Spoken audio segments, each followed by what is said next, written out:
reto, un desafío para la fe de cada uno de nosotros. Y es que, como terminábamos el mensaje anterior, necesitamos más Tíquicos en el día de hoy. Personas sencillas, como ha dicho antes nuestro hermano Rafael, discretas, que no buscan notoriedad ni protagonismo, que no necesitan ser el centro de atención, ni ser aplaudidas ni reconocidas para desempeñar un fructífero ministerio cristiano. Personas que puedan servir en lo más pequeño e insignificante como en las cosas más grandes y complejas. ¿Quién era Tíquico? Nos preguntábamos. ¿Cómo era su carácter? Pues en Efesios capítulo 6, si me queréis acompañar, Efesios capítulo 6, versículo 21, al final de ese versículo dice Tíquico, hermano amado y fiel ministro en el Señor. Una persona que tenía disposición de servicio, carácter diligente y una persona que era digna de total confianza. Lo que caracteriza a un siervo de Dios, a una sierva de Dios, es eso precisamente, su fidelidad al llamado del Señor. Y además que realiza su ministerio, como dice ahí el apóstol Pablo, en el Señor. Es decir, que desempeña su trabajo en plena dependencia de Dios, bajo su dirección y utilizando sus recursos. Tíquico ha ido creciendo en fe y el apóstol Pablo le ha dado gradualmente responsabilidades de mucha más envergadura para continuar sirviendo en la obra de Dios y en la Iglesia de Cristo Jesús. Ahora, nos quedaba una pregunta por hacernos que aparece en el texto. ¿Para qué fue enviado Tíquico a Éfeso? Versículo 21 del capítulo 6 de Efesios. Para que también vosotros sepáis mis asuntos y lo que hago, todo os lo hará saber Tíquico. Versículo 22. El cual envié a vosotros para esto mismo, para que sepáis lo tocante a nosotros y para que consuele vuestros corazones. Pablo utiliza, fijaros bien, reiteradamente la expresión ¿para qué? Y utiliza esta cláusula de propósito, porque el apóstol tiene un doble propósito al enviar a Tíquico a Éfeso. Ante la preocupación creciente de los hermanos en esa iglesia, les envía una carta y también les envía a una persona. ¿Para qué? Para que sepan de él y de su trabajo, del ministerio que, a pesar de la oposición, el apóstol Pablo sigue desempeñando. Pablo, una vez más, da muestras aquí de su talante, de su amor por los creyentes. Sabe que deben estar muy preocupados por él. Desde que salió del puerto de Mileto, cuando lo estuvimos viendo la vez anterior, y veíamos allí despidiéndose allí en ese puerto de los hermanos, con mucho lloro, con muchas lágrimas. Han sucedido desde entonces muchas cosas y han perdido posiblemente la pista. Además, las noticias que llegan de él no son nada positivas ni halagüeñas. En Hechos podemos ver que nos relata Lucas que después de salir de ese lugar, de Éfeso, de Mileto, Pablo ha tenido una fuerte oposición en Cesarea. Y ha estado allí por un periodo de 2 largos años, tremendamente viviendo muchísima oposición de parte de los judíos, hasta el punto que se ve en la necesidad de apelar a su ciudadanía romana. Y aquello le lleva a un viaje que podemos considerar que fue un viaje tremendamente difícil, hasta Roma, viviendo muchísimas aventuras y sobre todo desventuras. Y ahora está en Roma y está esperando su sentencia de muerte. Y Pablo informa y rinde cuentas a la iglesia.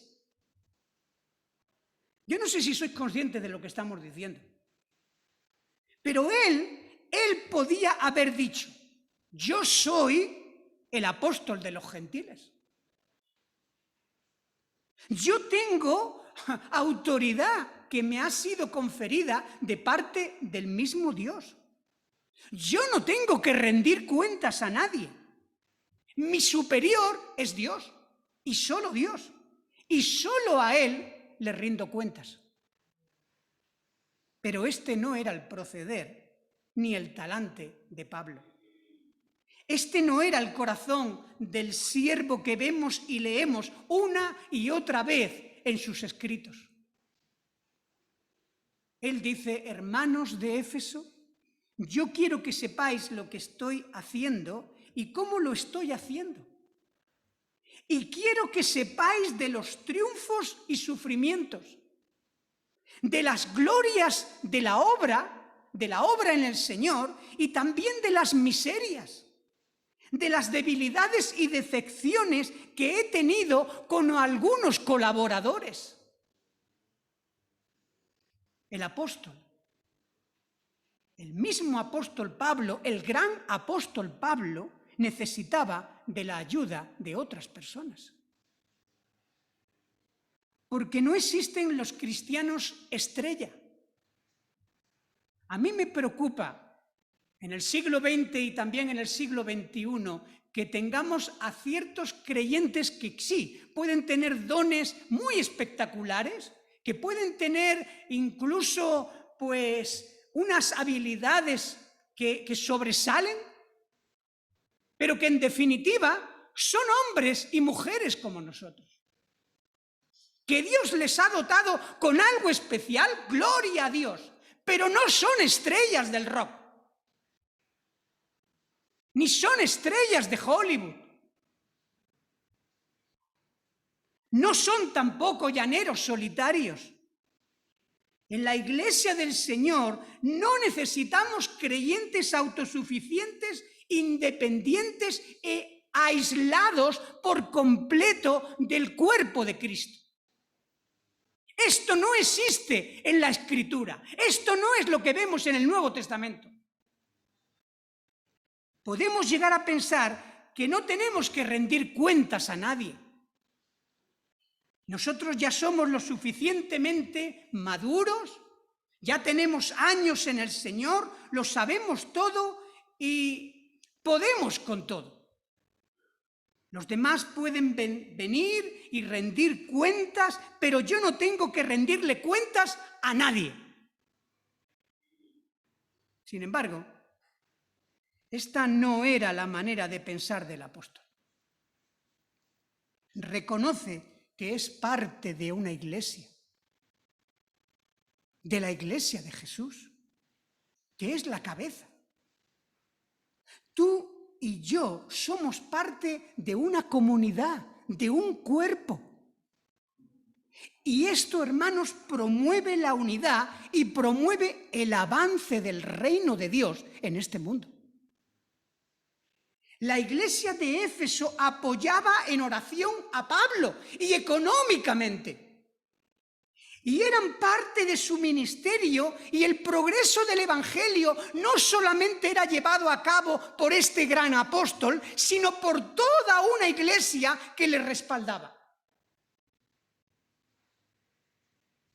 Cada miembro tiene su función. Todos son necesarios y todos somos interdependientes.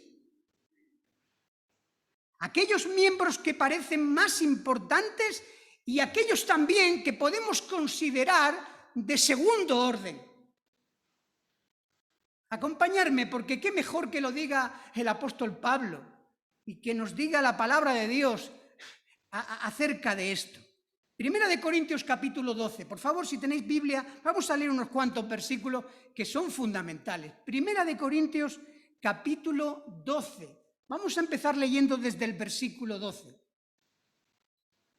Dice ahí el apóstol: porque así como el cuerpo es uno y tiene muchos miembros, pero todos los miembros del cuerpo, siendo muchos, son un solo cuerpo, así también Cristo. Versículo 14, en adelante. Además, el cuerpo no es un solo miembro, sino muchos. Si dijera el pie, porque soy mano, no soy del cuerpo, por eso no será del cuerpo. O si dijere la oreja, porque no soy ojo, no soy del cuerpo, por eso no será del cuerpo. Si todo el cuerpo fuese ojo, ¿dónde estaría el oído? Si todo fuese oído, ¿dónde estaría el olfato? Mas ahora Dios ha colocado los miembros, cada uno de ellos, en el cuerpo como Él quiso. Porque si todos fueran un solo miembro, ¿dónde estaría el cuerpo? Pero ahora son muchos los miembros, pero el cuerpo es solo uno. Ni el ojo puede decir a la mano, no te necesito, ni tampoco la cabeza a los pies, no tengo necesidad de vosotros. Antes bien, los miembros del cuerpo que parecen más débiles son los más necesarios. Y aquellos del cuerpo que nos parecen menos dignos, a estos vestimos más dignamente, y a los que en nosotros son menos decorosos, se tratan con más decoro. Porque los que en nosotros son más decorosos no tienen necesidad, pero Dios ordenó el cuerpo, dando más abundante honor al que le faltaba, para que no haya desavenencia en el cuerpo, sino que los miembros todos se preocupen los unos por los otros. De manera que si un miembro padece, todos los miembros se duelen con él, y si un miembro recibe honra, todos los miembros con él se gozan. Qué tremendo, ¿no? Qué imagen más preciosa de lo que es compartir vida, de lo que es una comunidad, de lo que es tener relaciones entre nosotros. Mira, te voy a decir una cosa, y espero que lo apuntes bien. Se trata de relaciones, porque es a través de las relaciones con otros cristianos que aprendemos a ser cristianos. Aprendemos a través de modelos.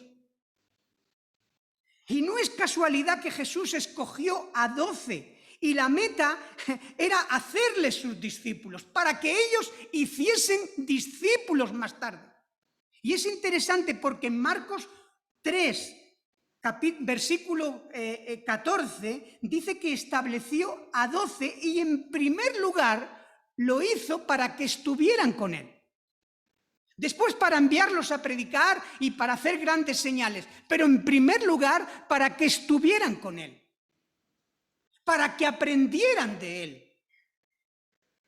La instrucción y la formación cristiana es inseparable de la relación, de aprendizaje a través de modelos.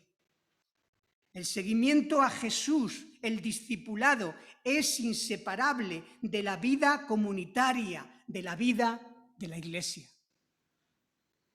Te acercas al Señor por medio de los hermanos y te alejas del pecado. Sí, así es. La comunión con mis hermanos la disfruto y las tentaciones con las que lucho, que también luchan mis hermanos, las comparto. ¿Por qué es tan interesante cuando vamos incluso, como hemos estado el fin de semana anterior, los matrimonios a un retiro?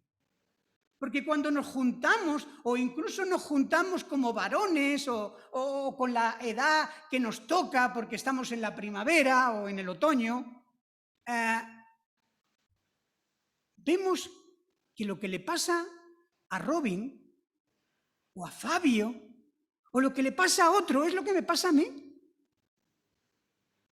Que no es que soy un bicho raro, y que es que me cuesta a mí mucho encajar con mi esposa. Y es que tengo dificultades y surgen conflictos. La cuestión no es si surgen conflictos, sino si hay un espíritu conciliador. Si ya está el Espíritu Santo en nuestras vidas. El progreso del Evangelio es inseparable del trabajo en equipo. Pablo se esfuerza en hablar de su situación y también tiene preocupación por ellos, como ellos la tienen por él. No quiere ser un obstáculo para que los lazos de fraternidad se rompan o caigan en la indiferencia. Por eso manda a Tíquico. ¿Para qué? Para informar. Tíquico fue enviado para rendir cuentas. Hermano, tenemos que rendir cuentas los unos a los otros. Para gloria de Dios en primer lugar, pero también para beneficio de otros, de nosotros mismos y de otras personas. Porque fijaros que en segundo lugar, Pablo les envía a Tíquico ¿para qué? Para que consuele sus corazones. Lo envío a vosotros para que sepáis cómo estamos y para que cobréis ánimo. Os envío a Tíquico para que os levante el ánimo, como diría otra versión. Ser un instrumento de ánimo y de consuelo para otros. ¿Lo somos? Ya sé que nuestra primera consolación viene de parte del Señor. Hay consuelo en Cristo, consuelo de amor.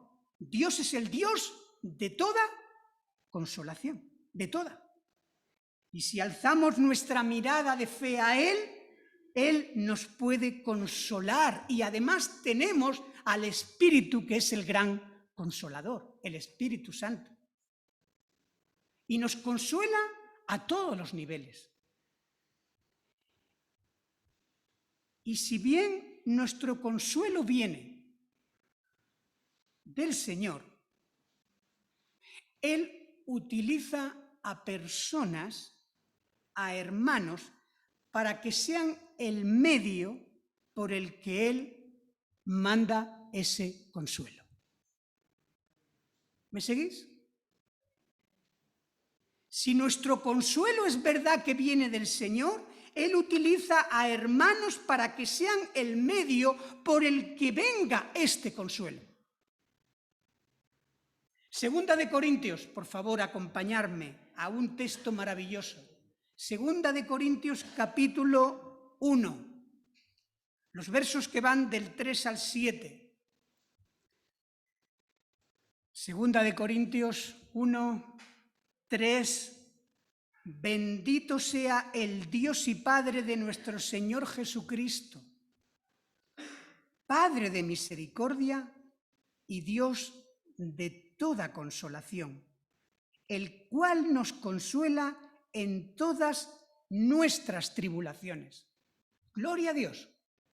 Ahí se podía haber quedado, ¿verdad?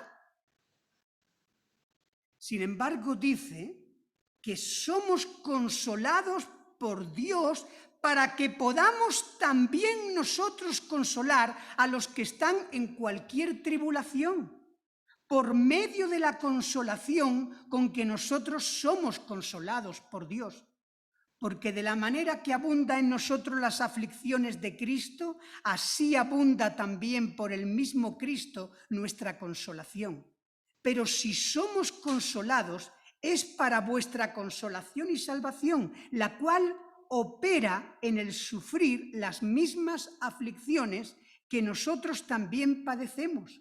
Y nuestra esperanza respecto de vosotros es firme, pues sabemos que así como sois compañeros en las aflicciones, también lo sois en la consolación. Madre mía, qué pasaje más precioso. Después de mencionar al Dios de todo consuelo, Pablo señala una frase que nos dice la finalidad del consuelo divino. ¿Cuál es esa finalidad? Nos consuela para que tengamos la base, la experiencia y la empatía para consolar a otros. El apóstol envió a Tíquico a Éfeso con el firme propósito de edificar, de alentar, de consolar a la iglesia, de animar a los hermanos en la misma fe. Mirad, tenemos muchos motivos de desánimo, de desaliento en esta vida. Y siempre la visita de un hermano que viene de otro contexto, es tan refrescante.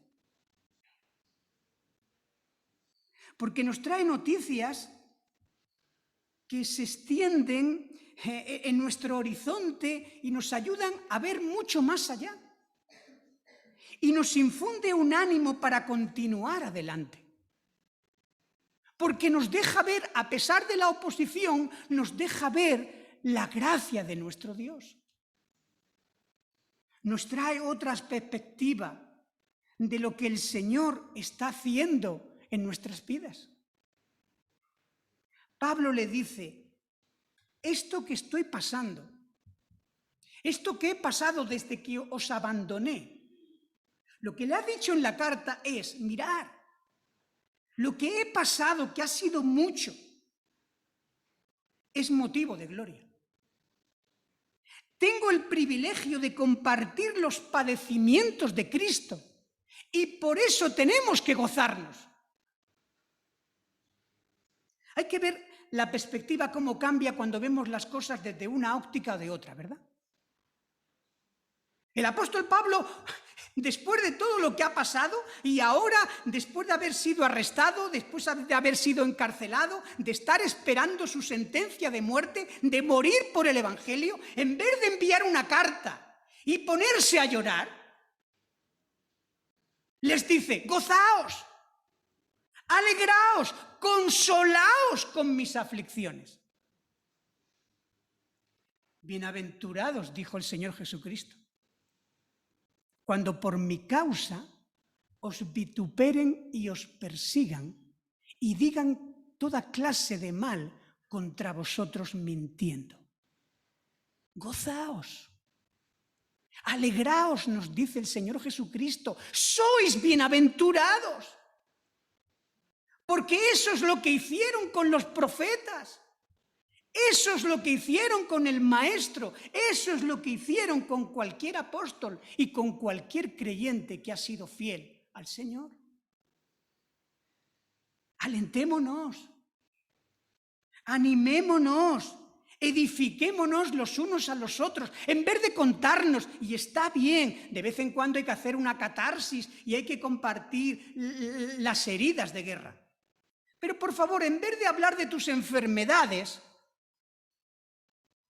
en vez de hablar de tus operaciones, en vez de hablar de todas tus tragedias, es muy bueno que hablemos desde la perspectiva más correcta y más elevada. Y podamos decir, mira, todo esto lo estoy pasando, pero ¿tú sabes lo que estoy aprendiendo? ¿Tú sabes lo que significa esta tribulación por ejemplo, el que he perdido a un ser querido. Pero tú sabes que gracias a esta pérdida me he podido aferrar más al Señor. Y esto ha servido como antesala para que tenga momentos tan buenos con Dios y el Señor me consuele y yo pueda consolar a otras viudas, a otros viudos, a otras personas que han perdido ciertas cosas que eran tan valiosas. Alentémonos, animémonos, edifiquémonos los unos a los otros. Mirad, hermanos, 59 veces en el Nuevo Testamento se nos exhorta a ello. A hacerlo los unos a los otros. Amaos, aceptaos, saludaos, soportaos, perdonaos, consolaos los unos a los otros. Y muchísimas cosas más. Lo que no dice la Escritura es pisoteaos, hablar mal los unos de los otros, mordeos los unos a los otros, alegraos cuando uno le vaya mal. Esto es lo más humano. Pero es lo más dañino para la comunidad cristiana.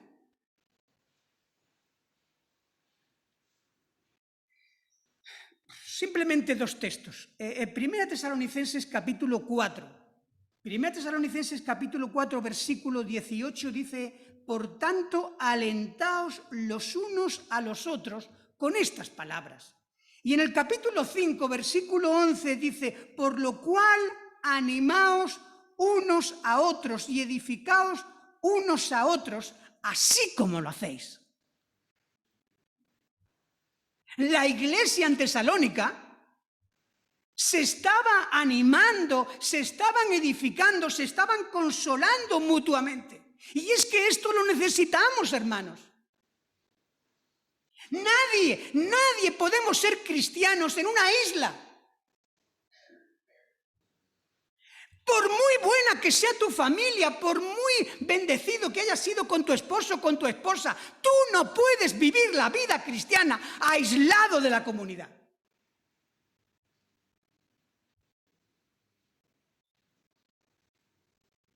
Además, el ministerio de la consolación es tan tremendo, tan enriquecedor. Dice el apóstol en Filipenses capítulo 2, no hace falta que lo busquéis.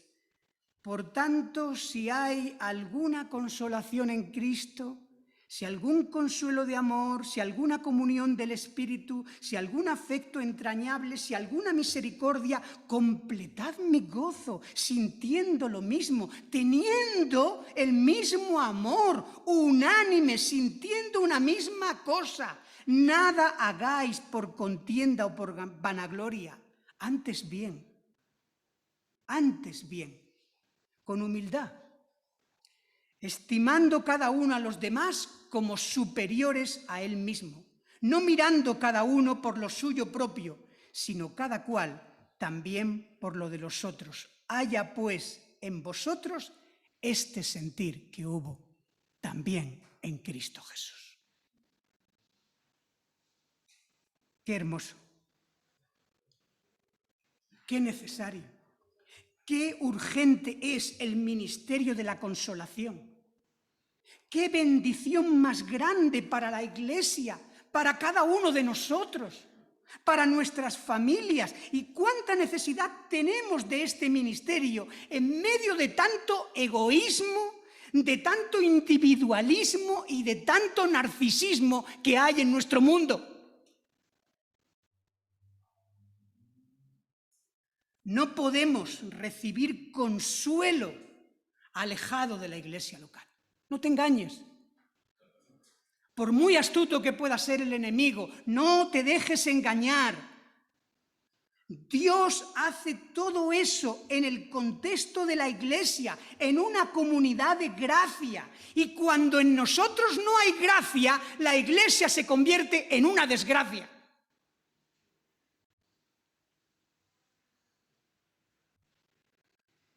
Qué precioso es disfrutar de los redimidos, interactuando con ellos, alentándonos, fortaleciéndonos, edificándonos, perdonándonos, soportándonos, claro. Todos estamos en el mismo proceso de santificación. Pero ya sé que es incómodo y pesado ser parte a veces de una comunidad local. Porque a veces decimos que amamos a la Iglesia universal es fácil amarla. Ahora, amar a tu iglesia local es otra cosa. Si le preguntas a Esther o me preguntas a mí, si quieres hacer alguna obra en tu casa, no vamos a ser los mejores en animarte. Primero porque sabemos lo que es una obra recientemente. Y si no en mi casa, aquí, en la iglesia. Y cuando me hablan de obras, me empieza a fluir algo que voy a salir como un volcán, ¿vale? Yo no sé si es difícil tener obras en la casa. Ahora, tener obras en la casa de tu vecino, eso es peor. Porque por lo menos es tu casa y dice, dentro de poco se va a poner más bonita. Pero si tienes que aguantar a un vecino de arriba o de al lado que está haciendo obra, eso tela marinera. Y golpe, y desde las 8 de la mañana, pumba, pumba, y esta gente no acaba. Y encima, porque como se lo hacen amigos o se lo hacen familiares, también en el fin de semana, vaya hombre. Terrible. El tema es que tu hermano, tu hermana, está en remodelación. ¿Lo sabías? Está en obras. Está siendo transformado a la imagen de Jesús. Y por eso a veces es incómodo, a veces estar los unos con los otros. Pero tú también estás en remodelación. Tú también. Y tenemos que aguantar muchas veces ciertas cosas y por eso, con todo realismo, el apóstol nos dice, soportaos los unos a los otros y perdonaos. Si hay alguna ofensa, perdonaos. No dejéis que eso se quede ahí, porque eso envenena tu vida. No es posible ser como Jesús sin amar como Jesús, sin perdonar como Jesús, sin ser pacientes como Jesús, sin mirar a la gente como Jesús las miraba. No con condenación. Jamás miró Jesús a nadie con condenación. Si miró a alguien mal, fue precisamente a los religiosos. Pero nunca a los pecadores. Y nosotros seguimos siendo una iglesia pecadora hasta que nos encontremos con Cristo. Estamos en remodelación, estamos en obras, hasta que por fin la santidad que nos gustaría ver, la podamos ver completada un día en el cielo. La santificación progresiva en la que estamos es un proyecto de comunidad.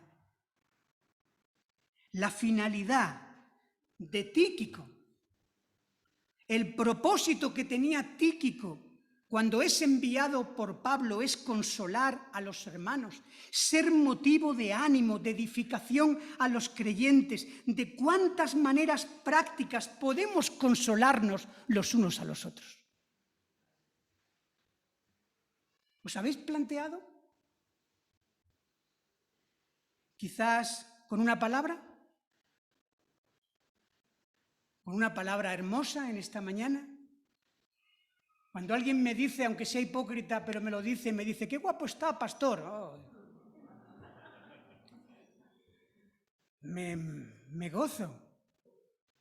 Cuando me dan un abrazo, aunque sea con mascarilla, quiero abrazos. ¿Cuánto ánimo hay en una palabra, en una nota? Una nota que alguien te ha dejado o te ha mandado. Un WhatsApp donde te dicen gracias por tu trabajo. Gracias por tu servicio. Una conversación. Qué bueno es alrededor de un café o de una comida podernos invitar y conocer a los hermanos. Conocer sus luchas, pero también conocer sus victorias en Cristo Jesús. Hermanos, yo os animo, porque yo lo estoy haciendo, no estoy pidiéndonos ahora cosas que no puedo pedir. Yo mismo me estoy ejercitando en cuando me junto con mi familia, cuando me junto con mis hermanos, con mis amigos, cuando me junto con alguno de vosotros, a hablar de cosas que edifiquen. El telediario, el telenoticias que sale cada día, ¿sabes dónde pone el foco? En lo que falta, en lo que no hay, en lo mal que lo han hecho, en la tragedia. Eso es lo que vende. Pero qué bueno es invitarnos a casa, los unos a los otros. Hermanos, qué bueno es ser hospitalarios. Y también, qué bueno es el ministerio de la oración intercesora, que alguien te diga, estoy orando por ti. Estoy orando por ti, por este problema que tienes, por esta necesidad. Estoy orando por ti. Y no solamente orando por ellos, sino también orando con ellos. Qué bueno es en el culto de oración cuando oramos juntos, ¿verdad? Y cuando oramos en parejas. Y qué bueno es cuando nos invitemos a las casas después de haber estado teniendo una velada muy bonita, decir, vamos a orar, vamos a dar gracias a Dios por haber tenido este tiempo.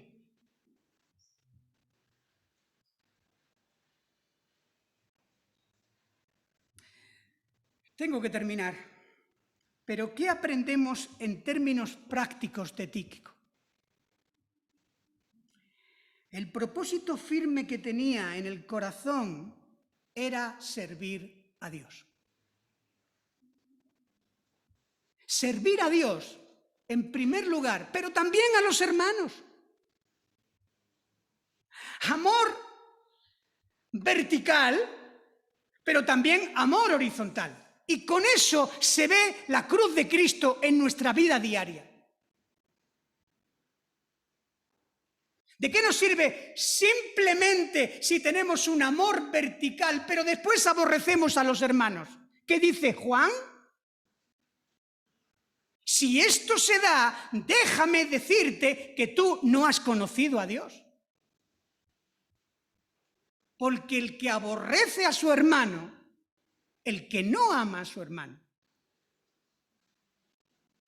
no es cuestión solamente de aborrecer. No, yo no tengo nada contra nadie. Vale, quizás no tengas nada contra nadie, pero ¿estás haciendo cosas por alguien? Eso es amor. Amor a Dios, servir a Dios y a los hermanos, aunque eso signifique pasar por pruebas, persecuciones, incomprensiones y anonimato. ¿Qué importa eso? No buscamos aplausos. Los fariseos y los escribas buscaban eso y, como dice Jesús, ya lo tienen. Si tú buscas el aplauso del hombre, lo vas a encontrar. ¿Y qué? ¿Qué sacia eso?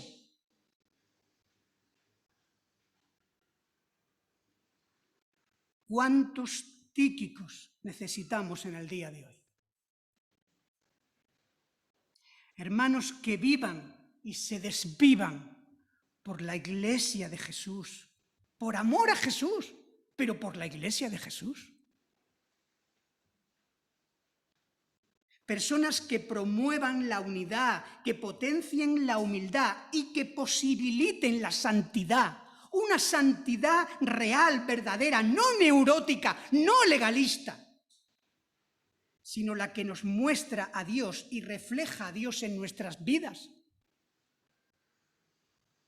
de una manera práctica con nuestro servicio y fidelidad a Dios. Tíquico es un hermano donde se puede ver en él el fruto del Espíritu Santo. Y por eso es la persona cualificada y designada por el apóstol para ejercer este ministerio de consolación entre los efesios. Además, fijaos que ante su situación personal, Pablo no cae en la autocompasión, sino que anima, alienta a los creyentes. Él tiene claro la visión, el propósito que Dios tiene y el por qué había permitido el arresto, las pruebas y las persecuciones. ¿Para qué? Para que gente importante pudiera escuchar el Evangelio y para que la Iglesia de Dios se fuera extendiendo. ¿Y qué importa si tengo que sufrir por esto? Si con esto Dios es glorificado y el Evangelio se extiende. Pablo les envía a Tíquico para que en primer lugar sepan de él y de su trabajo, y en segundo lugar para que consuele sus corazones, para que aliente sus corazones. Dios nos enseña a través de vidas. Tíquico plasma en sí mismo el hombre nuevo que hemos leído en Efesios 4.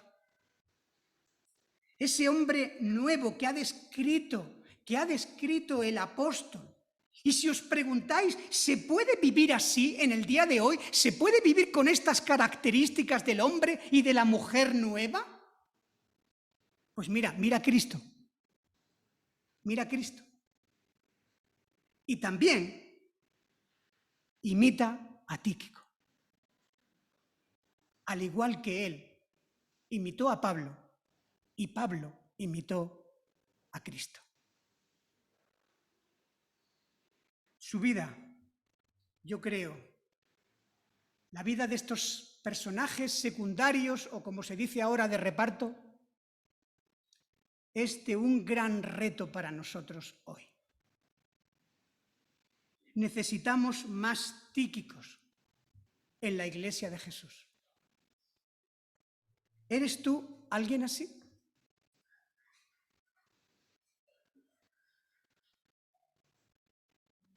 Te estoy preguntando a ti. No a tu esposa, no a tu hijo, no a tu padre. Te estoy preguntando a ti. ¿Eres tú semejante a Tíquico? Y por lo tanto, ¿eres parecido a Jesús? ¿Podemos contar contigo como Pablo contó con él? ¿Puedo enviarte teniendo la seguridad de que vas a ser fiel y fiable en la obra de Dios? ¿Te podemos dar pequeñas cosas y después darte grandes cosas porque eres fiel?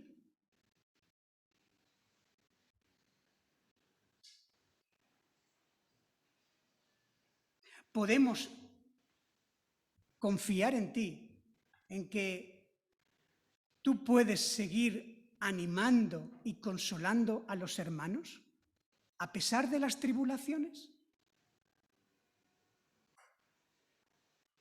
Yo doy gracias a Dios, porque en la vida cristiana, en los años que llevo de creyente, he conocido a muchos Tíquicos y Tíquicas. Y algunos, por la gracia de Dios, los tenemos aquí. Y le pido a Dios que levante una generación de servidores, de servidoras para la gloria de Dios. pero también para el bien de esta iglesia. Porque nuestro cometido es que hasta que el Señor venga por segunda vez, podamos presentarle una iglesia sin menos mancha, sin menos arruga, mejor preparada para su encuentro con el amado. Y para esto es necesario muchos Pablos, pero especialmente muchos Tíquicos, que trabajen simple y llanamente para la gloria del Señor, porque su amor está lleno de Jesús y está lleno también de amor por los hermanos. Que el Señor nos bendiga y nos ayude realmente a descubrir a más personas en nuestra iglesia que quieran ser así y que podamos decir: envíame a mí, envíame a mí. ¿Amén? Amén. Que el Señor os bendiga.